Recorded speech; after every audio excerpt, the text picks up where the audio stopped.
Assalamualaikum warahmatullahi wabarakatuh. Hai sobat milenial yang ada di rumah, apa kabar? Semoga selalu dalam lindungan Allah Subhanahu wa taala. Jumpa lagi bersama kami di acara Robusta Ngobrol bareng Ustadz.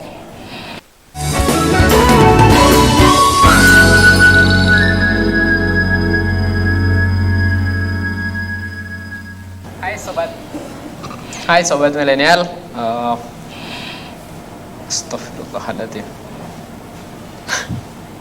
Oke, baik.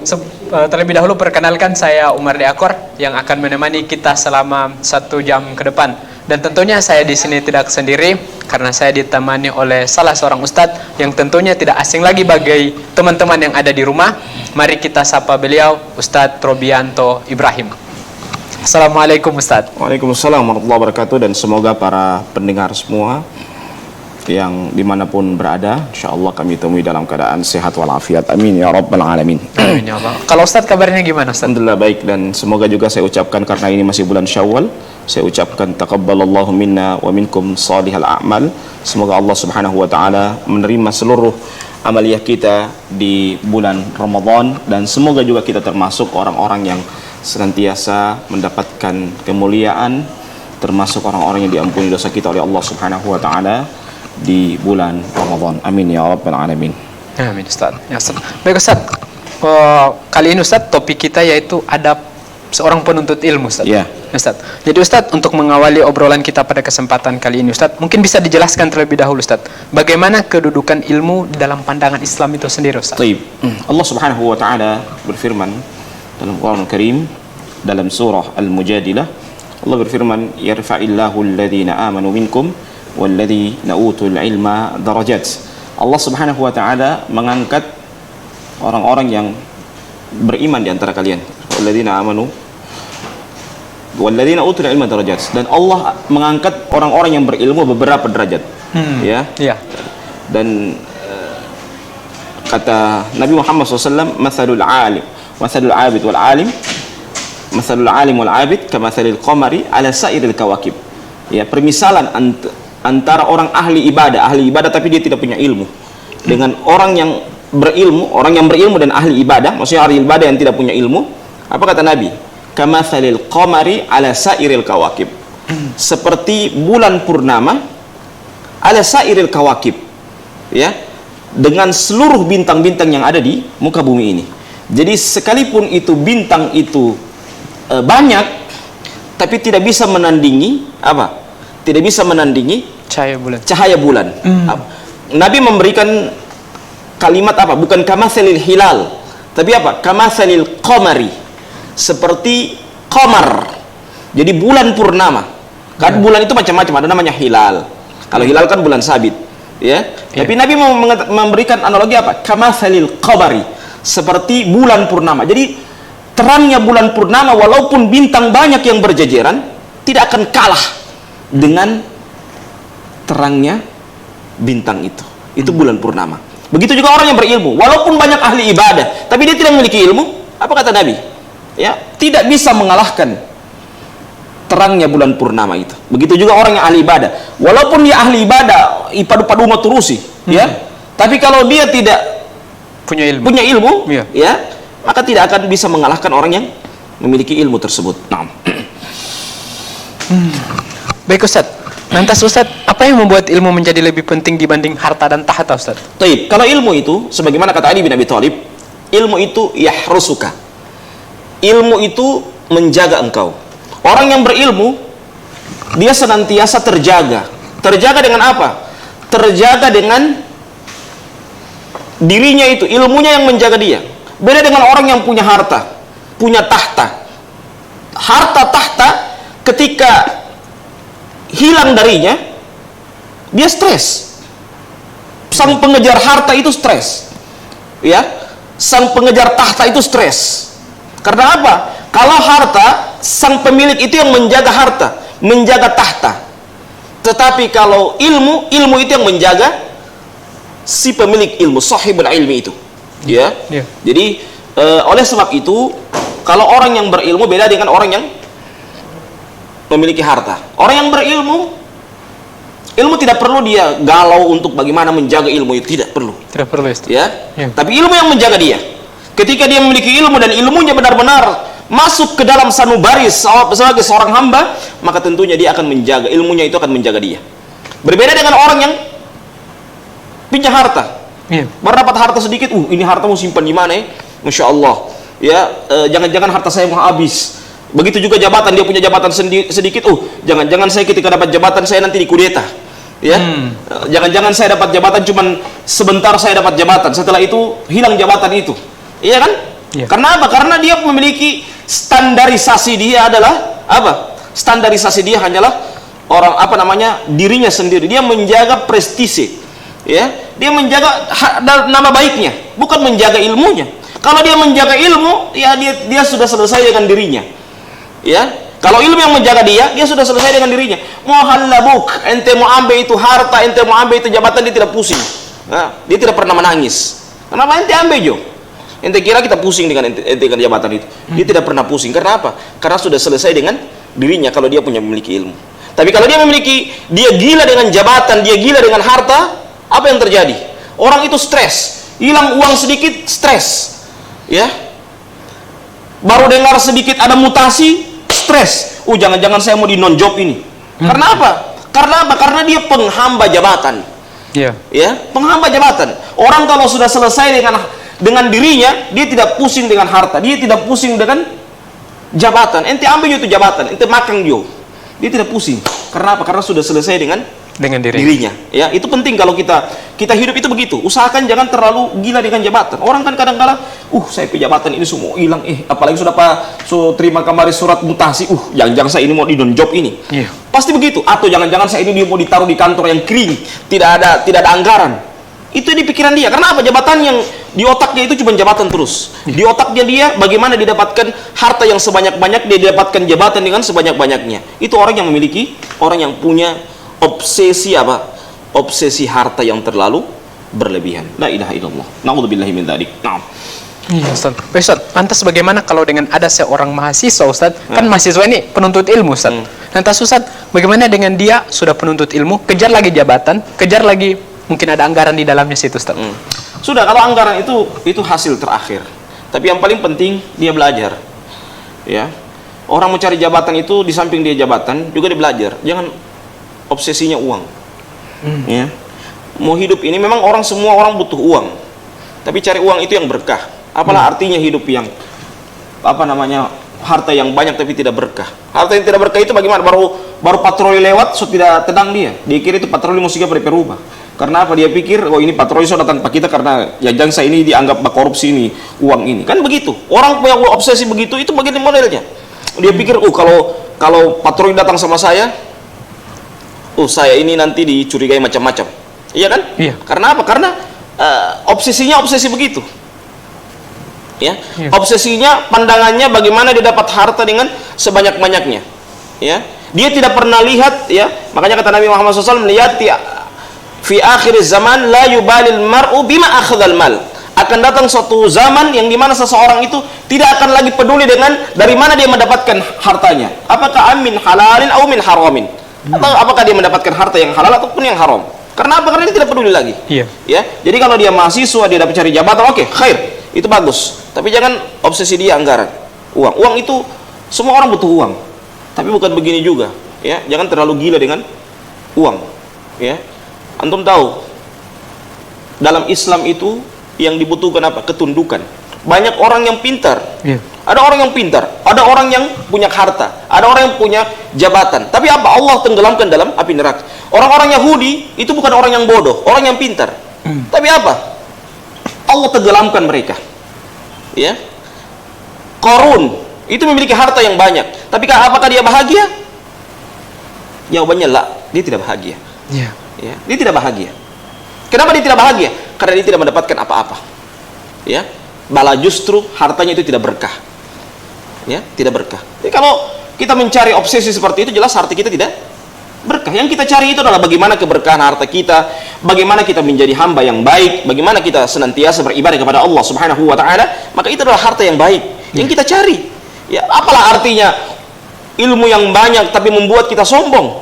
Ya, alhamdulillah, iblis itu makhluk yang sangat sombong. Iya. Ya. Apa kata Allah dalam Al-Qur'anul Karim? Allah abadikan bagaimana perkataan iblis. Ya, khalaqtani min nar wa khalaqtahu min tin. Saya diciptakan dari api, sedangkan dia dari tanah. Apakah saya harus sembah kepada Adam alaihi salam? Kan begitu. Iya. Ya. Karena apa? Karena Adam makhluk yang mulia. Allah yang muliakan. Allah yang perintahkan kepada iblis untuk sujud kepada Adam. Nabi Adam. Ya. Iya. Tapi apa? Iblis itu sombong. Dia merasa dia berilmu, dia merasa orang yang mulia, dia merasa makhluk yang mulia, sehingga apa? Dia tidak mau menyembah kepada sujud kepada Nabi Adam alaihi salam, ya. Padahal dia memerintahkan untuk sujud kepada Adam siapa? Allah Subhanahu wa taala. Maka oleh sebab itu, kalau ilmu yang memiliki ilmu yang paling banyak itu adalah orang-orang Yahudi. Memiliki jabatan siapa? Firaun. Sampai-sampai Firaun mengatakan apa? Ana rabbukumul a'la. Saya Tuhanmu yang paling tinggi, yang paling, sampai seperti itu. Awalnya dia punya jabatan, setelah dia memiliki jabatan dia mengaku sebagai Tuhan. Bayangkan, ini sombongnya luar biasa. Ya, petantang-petenteng dengan apa? Dengan jabatan yang dia miliki. Ya. Lihat Qarun, memiliki harta yang sangat banyak, sampai-sampai orang yang mendapatkan barang yang antik dikatakan apa? Harta karun. Karena apa? Karena dia sombong dengan hartanya. Allah tenggelamkan dengan hartanya. Maka dalam Islam itu yang dibutuhkan adalah ketundukan. Banyak orang yang berilmu tapi dia tidak cerdas. Kecerdasan dilihat seseorang bagaimana dia sepakat dengan syariat Islam. Banyak orang yang berilmu, banyak orang yang pintar, tapi dia tidak cerdas. Kecerdasannya tidak dipergunakan dalam beribadah kepada Allah Subhanahu wa taala. Kecerdasannya tidak pakai untuk mengolah kebenaran itu. Ya, orang baik itu belum tentu benar, tapi orang benar sudah tentu dia baik. Allahu a'lam bishawab. Iya, Ustaz. Baik, Ustaz. Ini Ustaz ada pertanyaan dari sobat milenial, Ustaz. Ya. Kalau berbicara masalah ilmu itu, Ustaz, kan kita ketahui bahwa ada dulu yang namanya madzhab, Ustaz. Kalau bagaimana muncul dengan yang sekarang ini yang katanya madzhab, minta maaf Ustaz, yang viral kemarin, madzhab Bung Karno, Ustaz. Ya. Gimana itu, Ustaz? Ya. Saya tidak mengikuti secara pasti, tapi kalau dalam Islam itu yang ada itu cuma mazhab sahabat dengan mazhab 4 mazhab. Tapi kalau mazhab yang sekarang ini saya juga tidak paham. Ya, mungkin mazhab yang dimaksudkan itu adalah tempat pijakan. Oke, kalau itu sepakat dari sisi bahasa. Mazhab itu kan tempat kita meniti, tempat pijakan kita, ya. Itu saya sepakat itu. Tapi kalau dia dari sisi agama, nah saya tidak sepakat. Karena mazhab itu sudah jelas. Mazhab itu kalau di zaman Rasulullah itu para sahabat Nabi Muhammad SAW, ya, sementara mazhab dalam Islam itu apa? Mazhab dalam Islam apa? 4 mazhab itu, ya, madzhabul arba'ah. Ya, 4 mazhab tersebut. Allahu a'lam bishawab. Nah. Ya, satu kali lagi, Ustaz, masih berkaitan dengan yang madzhab Bung Karno itu, Ustaz. Itu, Ustaz, ada pengetahuan bahwa perempuan boleh berada di saf yang di depan, Ustaz. Mungkin bisa dijelaskan juga kepada saya, Ustaz. Jangan sampai saya membenarkan hal demikian, Ustaz. Ya, kalau perempuan sholat bersama laki-laki, ya jelas ini menyelisih hadis Rasulullah, ya, bahwasanya sebaik-baik saf perempuan itu di mana? Di belakang. Ya. Sementara ini saf perempuannya di depan bersama laki-laki. Jelas saya tidak sependapat dengan pendapat tersebut. Allahu a'lam bishawab. Oke, baik, Ustaz. Selanjutnya, Ustaz, pertanyaannya, Ustaz, apakah berbeda keadaan para penuntut ilmu dan orang awam kelak di hari akhir, Ustaz, di hari kiamat? Oh, jelas beda ya, Ustaz. Ya, kalau orang berilmu dia melangkah itu dengan ilmu. Sebodok-bodoknya orang berilmu pasti dia melangkah dengan ilmu. Beda dengan orang awam. Orang awam kadangkala dia melangkah dengan apa yang menjadi sudut pandang dia, dan belum tentu benar. Tapi kalau orang berilmu, kalaupun dia salah, dia pasti meniti jalan yang ulama ada di situ. Ya, kecuali penuntut ilmu yang memang dia tidak meniti jalan orang-orang soleh, maka ada kemungkinan dia untuk menentang. Tapi kalau penuntut ilmu benar-benar penuntut ilmu, tentunya dia akan tidak akan menyelisihi apa yang menjadi pendapatnya tersebut. Allahu a'lam bishawab. Oke. Baik, Ustaz, mungkin kita break sebentar, Ustaz, karena ada yang mau lewat. Iya. Baik, sobat milenial yang ada di rumah, jangan kemana-mana, terus saksikan kami di acara Robusta Ngobrol bareng Ustaz. kembali lagi bersama kami di acara Robusta Ngobrol Bareng Ustadz. Oke, baik, kita lanjut pertanyaannya Ustadz. Baik Ustadz, pertanyaannya, apa saja kriteria bagi seseorang agar dapat disebut sebagai penuntut ilmu Ustadz? Baik, pertama, penuntut ilmu itu dia harus taksili. Dia belajar ilmu itu berjenjang, dari yang rendah, paling rendah, sampai yang paling tinggi. Berjenjang ya Ustadz ya? Jenjang. Jangan belajar baru satu kali dia belajar, masya Allah jadi mujtahid, ya. Baru duduk satu majelis, dia tukang fatwa. Apa hukumnya ini Ustadz? Boleh. Apa hukum ini Ustadz? Bid'ah. Ya, Iya. ini tukang fatwa model seperti ini. Iya. Harusnya apa? Kalau dia belajar, dia jenjang dalam belajar. Oh, apa hukum ini? Afwan, saya tidak tahu. Saya masih belajar. Itu penuntut ilmu yang sadar diri. Makanya kata Ibnu Hazm apa? Rahimallahu mra'an alima qadra nafsihi. Semoga Allah merahmati seseorang yang mengetahui kadar dirinya. Jadi kadar diri itu penting. Kita belajar itu pertama, penuntut ilmu yang sejati itu apa? Taksili. Dia belajar itu berjenjang. Habis kitab ini, dia pindah ke kitab ini. Habis kitab ini, dia pindah ke kitab itu. Habis kitab itu, dia pindah ke kitab ini. Habis kitab ini, dia pindah ke kitab itu. Ya, dia berjenjang secara bertahap. Ya, Iya. karena dia berjenjang. Nah, itulah pentingnya kita belajar ilmu syar'i. Kalau kita belajar ilmu syar'i, insya Allah kita akan baik dalam bersikap, kita akan baik dalam bertindak, kita akan baik dalam melangkah kalau kita belajar ilmu secara bertahap. Ini yang pertama. Yang kedua, seorang penuntut ilmu yang sejati, dia harus memiliki kitab. Jangan mau mengaku di PDF.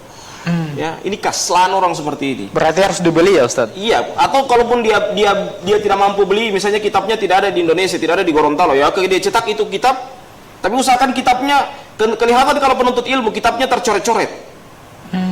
Ya, kitab saya kalau saya belajar itu kitab saya tercoret-coret itu. Ada kalau kitab bersih, bukan penuntut ilmu itu. Ya, kitab pun dia kasih balik barang-barang itu. Dia taruh pada perpustakaan, berarti tidak tulis-tulis. Orang kalau belajar apa? Kitabnya itu tercoret-coret. Itu orang kalau belajar, kitabnya tercoret-coret. Itu penuntut ilmu. Yang kedua, dia betul-betul penuntut ilmu. Yang ketiga, seorang penuntut ilmu itu dia menguasai fan ilmu berjenjang juga. Dia harus kuasai, misalnya kalau dia belajar ilmu nahwu, dia belajar dulu yang paling rendah, nahwul wadih. Jadi 1 2 3 4. Setelah itu dia pindah ke jurumiyah. Habis jurumiyah dia pindah ke Dahlan, habis Dahlan dia pindah ke kitab Kawakib, habis dia pindah ke Kawakib dia pindah ke Alfiyah Ibnu Malik. Ya, seperti itu. Atau sebelum ke Alfiyah dia pindah dulu ke Qatrun Nada Ibnu Hisham. Ya. Baru kemudian ke ke Alfiyah Ibnu Malik, ya. Ibnu Aqil, Syarah Ibnu Aqil. Ya, seperti itu. Berjenjang ya Ustadz? Berjenjang. Begitu juga kalau dia belajar Dia belajar ilmu fikih. Ya, dia mau ikut ilmu fikih apa? Oh, berarti dia belajar dulu ilmu.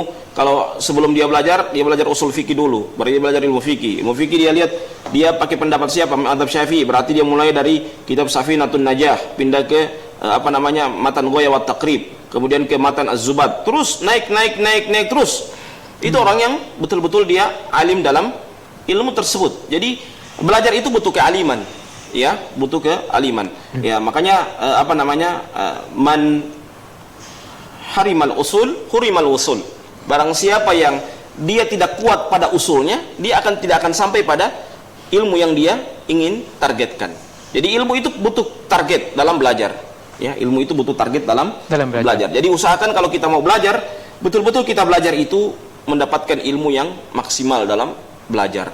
Jangan cuma ilmunya separuh-separuh. Ya, ilmunya ya tidak maksimal dalam dia belajar. Jadi ilmu itu dihafal. Ya. Jangan mengaku kitab tulus. Usahakan dhabtul sadar, bukan dhabtul kitab. Ya. Dia menghafal apa hadisnya ini. Selesai. Apa habisnya? Dan yang keempat, setelah dia menghafal, dia punya analisa dalam dalil. Itu penting. Ya. Makanya dalam fikih saja, pertama kita kalau di fikih itu ada satu mazhab itu, belajar orang mazhab itu pertama apa? Dia kasih satu pendapat dulu. Baru dia kasih pendapat, yang kedua dia kasih berbeda pendapat di kalangan mazhab intern itu, baru dikasih mana yang pendapat yang lebih kuat. Yang ketiga, tingkatan yang ketiga sudah mulai dengan eksternal madhab. Jadi misalnya madhab Syafi'i dulu, kalau yang kitab kedua madhab Syafi'i tapi ikhtilaf di kalangan madhab Syafi'i. Kalau yang kitab yang ketiga bukan cuma ikhtilaf di kalangan madhab Syafi'i, tapi 4 madhab semua dikuasai ikhtilafnya. Itu belajar. Jadi dia harus kuasai betul. Sehingga kalau pada saat dia belajar, dia benar-benar belajar itu dengan ilmu yang mapan pada saat dia melangkah berjenjang. Ya, itu fikih, belum hadis. Kalau hadis dia belajar dulu mustalahul hadis. Apa itu hadis sahih, apa itu hadis hasan, apa itu hadis dhaif. Hadis dhaif apa saja, ya. Hadis sahih apa saja. Dia harus tahu itu. Ya. Kalau hadis dhaif, dia harus tahu apa itu hadis syadz, apa itu zaidah thiqah. Kadang kalau orang tidak bisa membedakan mana zaidah thiqah dan mana hadis syadz. Dua-dua kelihatan agak mirip-mirip. Padahal hadis syadz itu hadis syadz tapi dibilang hadis zaidah thiqah. Ya, itu dalam ilmu hadis. Ada namanya dalam ilmu hikmah. Ilmu hikmah dia harus tahu dulu mabadi fi usulil hikmah, ya. Jadi ilmu hikmah di awal usulnya itu dia harus tahu sebelum dia melangkah ke ke ilmu-ilmu hikmah yang paling tinggi, sebelum dia melangkah ke hizb, sebelum dia melangkah ke ke ilmu-ilmu hikmah yang lainnya. Itulah pentingnya kita belajar. Ya, kita belajar. Begitu juga fikih juga begitu. Jadi sebelum kita belajar 4 madhab, kita harus kuasai satu madhab yang di daerah kita. Jangan sampai madhab di daerah tidak dikuasai, persis pasti ulama mufti semua dia kuasai, padahal dia belum kuasai satu madhab pun. Ini kan musibah yang besar. Wallahu a'lam bishawab. Baik Ustaz. Lantas Ustaz, manakah yang harus didahulukan oleh seorang penuntut ilmu Ustaz? Apakah ilmu dunia atau ilmu agama Ustaz? Dan Ustaz, bolehkah untuk mendikotomikan dari kedua ilmu yang kita pelajari Ustaz? Iya, dua-dua saling membutuhkan. Tapi yang paling penting juga kita harus pilih ilmu agama. Ya. Dua-dua dibutuhkan. Ilmu dunia juga butuh. Tidak, ilmu dunia tidak dibutuhkan itu juga keliru. Jadi ilmu dunia juga dibutuhkan. Jadi kita butuh juga ilmu dunia. Ya. Jadi ilmu dunia itu dibutuhkan. Ilmu dunia itu kita kita harus perhatikan, ya.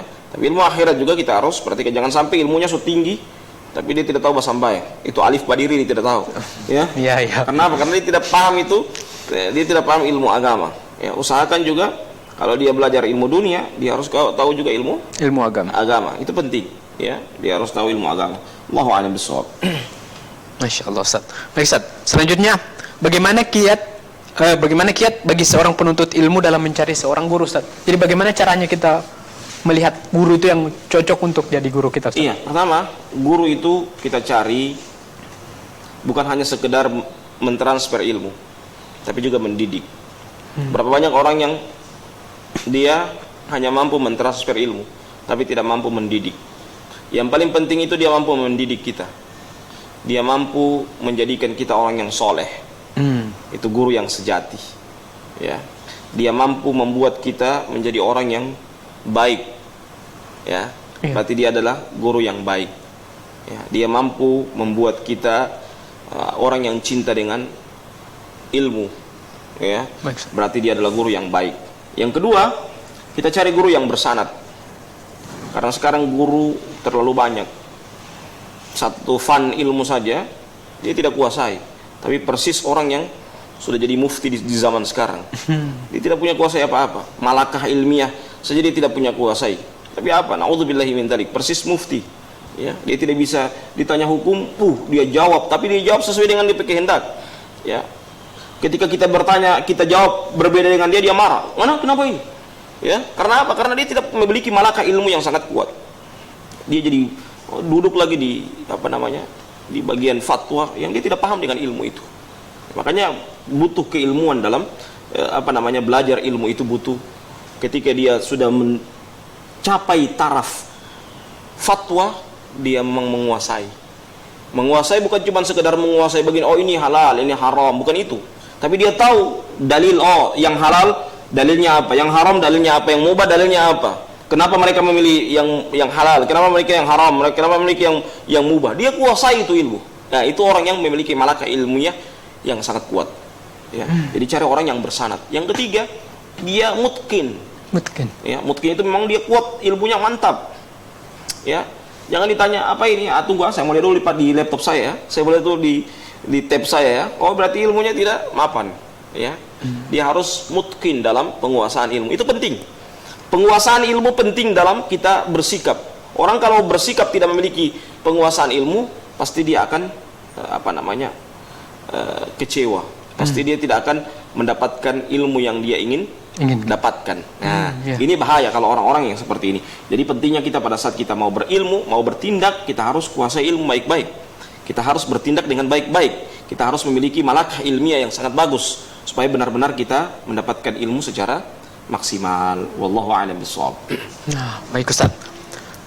Lalu Ustaz, apa saja yang harus dimiliki oleh seorang penuntut ilmu Ustaz?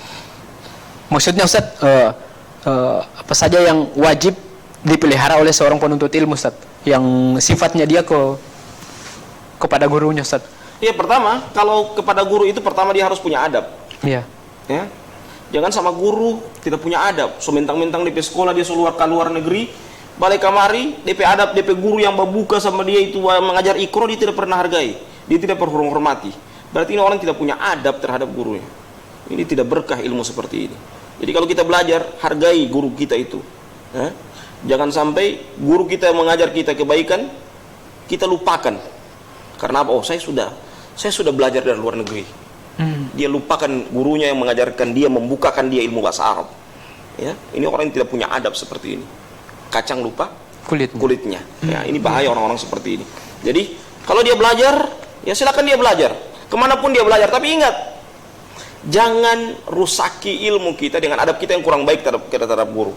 Ya. Jangan hilangkan keberkahan ilmu kita karena adab kita yang kurang baik sama guru kita. Ya. Jadi adab itu penting.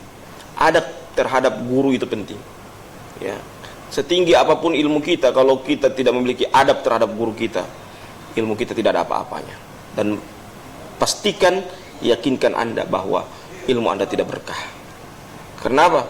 Karena Anda tidak memiliki adab terhadap guru. Jadi guru itu sehina-hinanya guru kita harus hormati, dia adalah guru saya. Jangan karena kita sudah strata kita sudah naik, ketenaran kita sudah naik, kita apa? Kita menghilangkan, bahkan kita menghina guru kita di hadapan orang banyak. Ini kan musibah seperti ini. Ini musibah, wallahi ini musibah. Musibah yang sangat besar. Ya. Allah a'lam bishawab.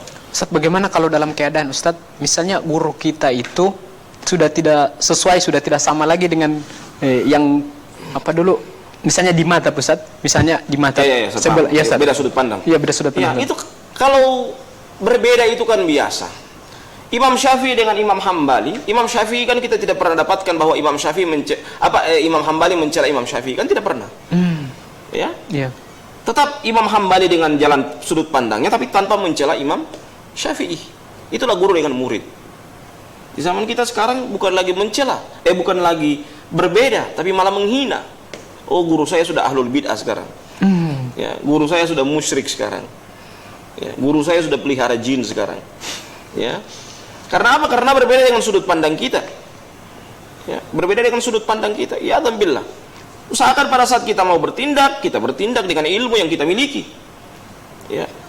Jangan karena berbeda pendapat antara kita. Jadi sikap kita, pertama kalau berbeda seperti itu, kita harus apa? Kita harus setinggi apapun keilmuan kita, kita harus tanazul sama guru kita. Kita harus merunduk, benar-benar merunduk, karena dia adalah guru kita. Sejelek-jeleknya dia adalah guru saya. Walaupun saya sudah belajar dari luar negeri, walaupun saya sudah belajar jauh ke sana, tapi saya balik ke sini, dia adalah guru saya. Jangan sampai merendahkan ilmu yang telah dia berikan kepada kita. Iya, alhamdulillah. Jadi hati-hati. Ya, kalau belajar itu hati-hati. Kita belajar itu mencari ridha Allah.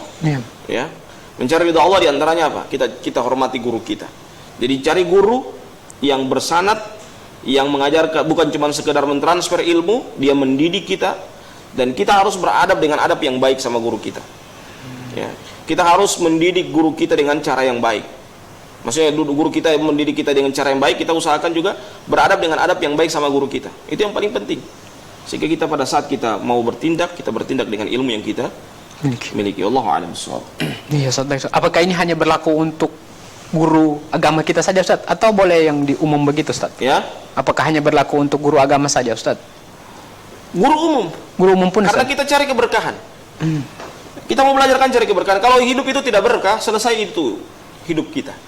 Jadi Ya, kita berlaku cari kepada semua, Ustaz, ilmu ya? kan cari keberkahan. Kalau ilmu saya tidak berkah, bagaimana hidup kita mau jadi berkah? Ya, Coba. Ya. Jadi yang kita cari itu keberkahan ilmu. Ya, keberkahan ilmu. Jadi jangan remehkan sekecil apapun ilmu yang diberikan kepada kita, jangan kita hinakan guru kita. Biar guru olahraga Ustaz Ya. ya. Hormati, dia adalah guru kita. Allahu a'lam bishawab. Oke, baik Ustaz. Selanjutnya Ustaz, ada ungkapan dari Umar bin Khattab bahwa fase pertama penuntut ilmu itu akan mengalami keadaan jiwa yang sombong Ustaz. Kemudian merasa tidak tahu, dan fase ketiganya merasa tawadu. Nah, apakah kondisi ini berlaku pada semua penuntut ilmu Ustaz? Bukan cuma Umar itu ya, itu pendapat Imam Syafi'i. Imam Syafi'i juga Iya. Ustaz. Kalau orang seperti itu betul. Semakin dia tidak tahu, semakin dia merasa tidak punya apa-apa, maka pada saat itulah dia memiliki ilmu. Kenapa? Karena dia merasa tidak ada apa-apa. Tapi kalau kapan dia sudah merasa sombong, nasihat sudah ditolak, nasihat tidak lagi diterima, nah pada saat itulah dia adalah orang yang bodoh sebenarnya. Ya. Jadi usahakan kalau kita belajar, kelihatan dari sikap kita. Orang belajar itu terlihat dari sikap. Kalau dia merunduk, ya ini begini, ya syukron, ya kelihatan dia belajar, oh berarti ini orang belajar. Kelihatan Ustaz ya? Kelihatan dari sikap-sikapnya dia terlihat bahwa dia adalah orang yang Penuntut baik. ilmu. Iya, Allahu a'lam bishawab. Oke, baik Ustaz, mungkin kita break sebentar Ustaz karena ada yang mau lihat. Baik, sobat milenial yang ada di rumah, jangan kemana-mana, terus saksikan kami di acara Robusta Ngobrol bareng Ustaz. Kembali lagi bersama kami di acara Robusta Ngobrol bareng Ustaz. Ya Ustaz, pertanyaan selanjutnya Ustaz, apa perbedaan dari antara orang yang mengambil ilmu hanya dari kitab Ustaz dengan langsung dari gurunya Ustaz? Dari kitab atau dari misalnya YouTube Ustaz? Iya. Sebagaimana kata seorang penyair Arab, man kana daliluhu kitabahu ghalaba khata'uhu shawabah. Barang siapa yang penunjuknya itu kitabnya, maka dia lebih banyak salahnya daripada benarnya. Maksudnya apa? Ilmu itu butuh guru. Ya, Imam Syafi'i mengatakan dalam sebuah perkataannya apa? Akhi lan tanalul ilma illa bi sittatin saumbika bi tafsilihi bi bayani. Wahai saudaraku, engkau tidak akan mendapatkan ilmu kecuali dengan 6 perkara. Ya. Apa semua itu Ustaz? Bi dzaka'in wa hirsin wa ijtihadin wa bulghatun wa suhbatu ustadin wa tulu zamani. Ya. Apa dzaka, kecerdasan. Jadi ilmu itu butuh kecerdasan, jangan orang lalot, lambat loading. Ya, nggak boleh telat mikir, ya. Usahakan memang betul-betul dia memang cerdas. Zaka, kecerdasan itu penting. Zaka. Kemudian apa? Hirsun, semangat. Ya, usaha semangat. Yang ketiga apa? Ijtihad, bersungguh-sungguh. Wa bulghatun, yang keempat apa? Ya, punya uang, fulus, beli kitab itu butuh uang. Yang kelima apa? Sohbatu ustadin, ditemani oleh guru. Jangan belajar sendiri. Man kana daliluhu kitabahu ghalaba khata'uhu shawabah. Barang siapa yang penunjuknya itu bukunya, maka dia lebih banyak salah daripada benarnya. Kadang ada buku yang bisa kita pahami sendiri, kadang buku harus butuh syarah orang lain, butuh syarah dari penulis, butuh syarah dari orang yang pernah berjumpa dengan si penulis. Itu penting. Makanya kenapa dalam Islam itu ada sanad? Karena apa? Sanad itu bukan hanya sekedar menyambung silsilah ilmu, tapi yang lebih penting apa? Menyambung silsilah dari cara pandang. Karena ada kadang-kala orang bisa baca kitab, dia paham bahasa Arab, tapi sudut pandangnya berbeda. Itu butuhnya sanad. Iya. Ya, sanad itu apa? Bukan hanya sekedar mewariskan ilmu, bukan hanya saja dia mewariskan ilmu, tapi penting apa? Dia itu benar-benar mendapatkan ilmu secara maksimal. Ya, mendapatkan ilmu secara maksimal. Mendapatkan ilmu secara maksimal maksudnya bagaimana? Dia benar-benar mendapatkan ilmu dengan yang dia miliki, ya, melalui sanad dari para gurunya, pemahamannya dari para gurunya. Itu yang penting. Ada orang yang punya ilmu tapi dia tidak punya sanad, itu keliru orang seperti itu. Misalkan jadi sanad itu bukan hanya sekedar ilmu ditransfer, tapi sudut pandang juga ditransfer. Sudut pandang Ustaz. Iya. Sudut pandang si penulis itu juga ditransfer. Ya. Itu sanad, itu pentingnya sanad. Orang belajar ilmu bukan hanya sekedar sudah, yang penting saya sudah mengajarkan ilmu, selesai, khalas. Bukan itu. Tapi apa? Sudut pandang dia ditransfer. Ya, ditransfer kepada orang lain. Itu pentingnya kita belajar ilmu dengan sanad. Wallahu a'lam bishawab. Naam. Keren Ustaz. Ustaz, dalam beberapa peperangan di zaman Nabi dulu Ustaz, para pengajar ilmu itu diperintahkan untuk tetap berada di Madinah dan tidak ikut berjihad, Ustaz. Nah, apakah ini menandakan bahwa orang yang menyibukkan dirinya dengan ilmu memiliki kedudukan yang sama dengan para mujahid? Memang orang yang menuntut ilmu itu sama dengan orang yang berjihad. Kata Nabi Muhammad SAW apa? Man talaba ilma, man kharaja fi talabil ilmi, fahuwa jihadun fi sabilillah. Barang siapa yang keluar untuk menuntut ilmu, maka dia berjihad di jalan Allah Subhanahu wa taala. Jadi orang yang menuntut ilmu juga termasuk jihad. Jangan ente anggap bahwa orang menuntut ilmu biasa-biasa. Orang menuntut ilmu juga itu adalah jihad. Bahkan jihad yang paling utama. Menuntut ilmu. Kalau jihad itu kan dia dengan pedang. Kalau orang menuntut ilmu itu apa? Dia burhan. Dia sebagai cahaya, dia bisa membantah seluruh penyimpangan-penyimpangan. Itu jihad loh. Itu jihad yang paling hakiki. Dia menantang kebatilan. Ya? Iya.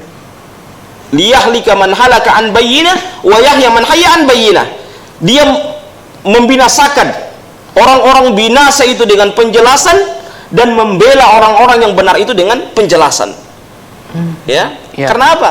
Karena dia benar-benar mencari kebenaran dan dia menyampaikan yang hak itu hak. Ya? Makanya apa kata Ali bin Abi Thalib? I'rifil haqqa ta'rifu ahlahu. Kedalili kebenaran, kamu akan tahu siapa orang-orang berada di atas kebenaran. Ya? La ta'riful haqqa birrijal, i'rifil haqqa ta'rifu ahlahu. Itu kata Ali bin Abi Thalib dengan perkataan yang sangat panjang. Jangan kamu mengenal kebenaran dengan seseorang, tapi lah kenalnya kebenaran, maka kamu akan tahu orang-orang yang berada di atas kebenaran tersebut. Itu penting. Jadi kita cari kebenaran itu yang mana? Kebenaran itu satu, karena kata Allah apa? Famadza ba'dal haqqi illa dhalal. Tidak ada lagi selain dari kebenaran kecuali apa? Kesesatan. Ya. Kebenaran itu satu.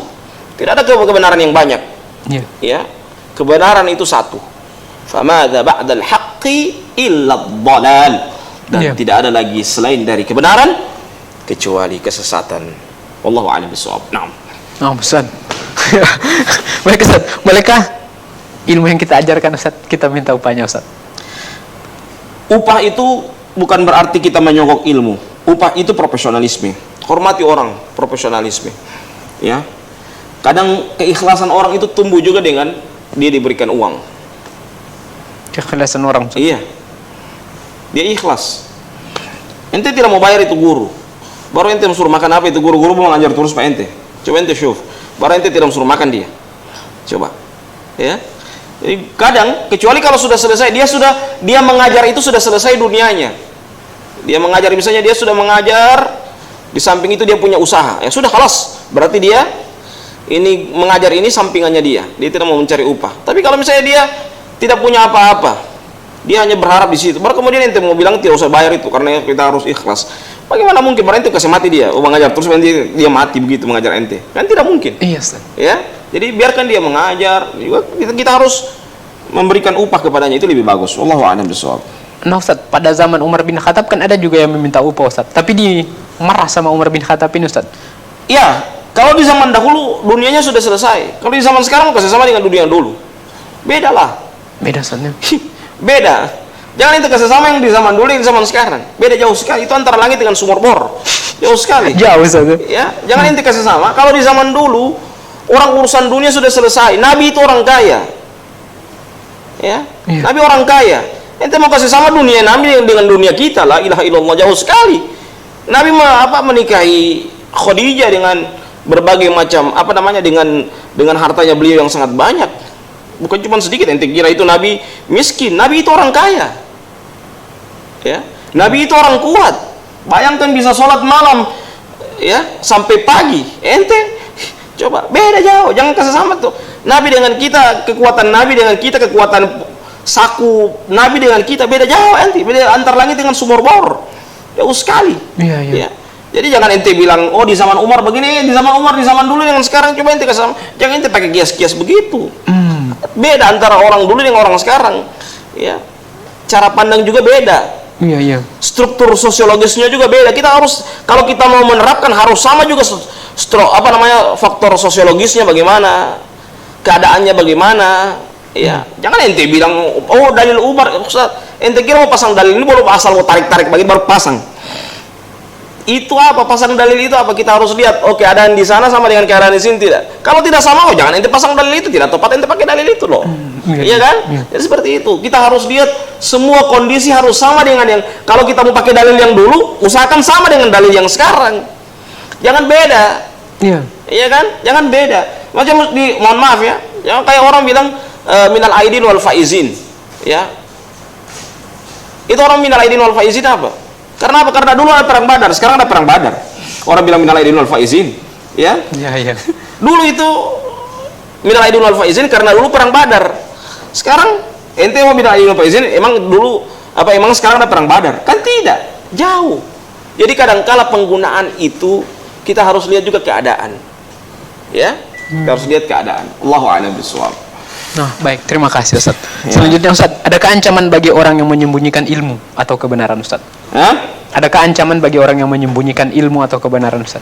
Orang yang tidak mau berbagi ilmu Ustaz, padahal dia tahu akan hukum satu perkara itu Ustaz. Kata Nabi Muhammad SAW, man su'ila fakatama aljama'ullahu bilijami minan nar. Barang siapa yang ditanya sesuatu kemudian dia menyembunyikan, maka Allah akan kekang dia dengan kekangan api neraka. Jadi orang yang menyembunyikan ilmu, kata Allah Subhanahu wa taala dalam Al-Qur'an apa? Innal ladzina yaktumuna ma anzalna minal bayyinati wal huda min ba'di ma bayyanahu lin-nasi fil kitab ulaika yal'anuhumullahu wa yal'anuhum la'inun. Sesungguhnya orang-orang yang innal ladzina yaktumuna ma anzalna minal bayyinat, orang-orang yang menyembunyikan dari apa-apa yang kami turunkan, apa? Ulaika yal'anuhumullahu wa yal'anuhum la'inun. Mereka itu dilaknat oleh Allah dan dilaknat oleh orang-orang yang melaknat. Ya, orang yang menyembunyikan ilmu. Jadi ilmu itu tidak boleh disembunyikan. Allahu a'lam bishawab. Naam.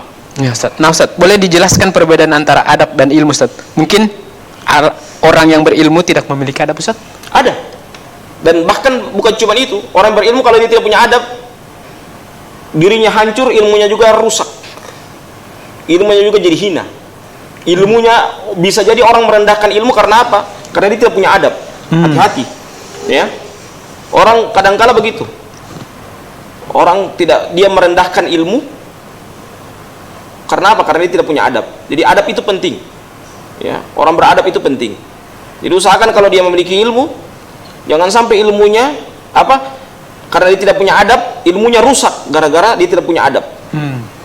Ya, ilmunya rusak gara-gara dia tidak punya adab. Tidak punya adab. Jadi orang berilmu punya adab, banyak yang tidak punya adab. Makanya kalau belajar ilmu juga harus belajar adab.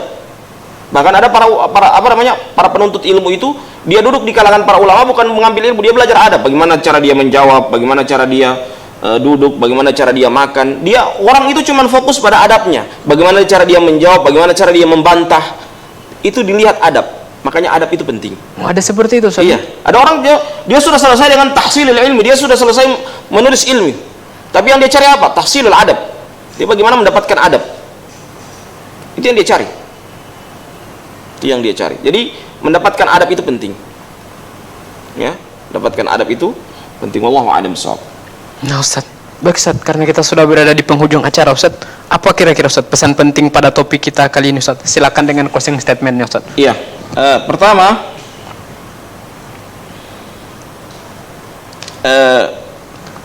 kita harus memiliki ilmu dengan ilmu yang baik. Yang kedua, belajar ilmu harus bersanad. Yang ketiga, belajar ilmu harus punya adab. Ilmu itu harus disertai dengan adab yang baik. Ya. Ilmu akan hina kalau kita tidak memiliki adab. Dan yang berikutnya, ilmu itu harus taksili. Dia harus berjenjang. Ya.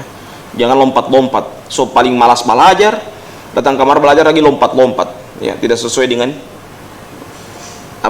jenjang dalam belajar. Jadi belajar itu dia berjenjang dan usahakan rajin.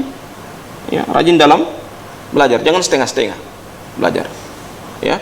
Jadi itu saja dari saya. Allahu a'lam bishawab. Nah. Oke, baik Ustaz. Terima kasih banyak Ustaz atas kesempatannya pada sore hari ini, Ustaz. Baik sobat milenial yang ada di rumah, jangan lupa terus saksikan kami di acara Robust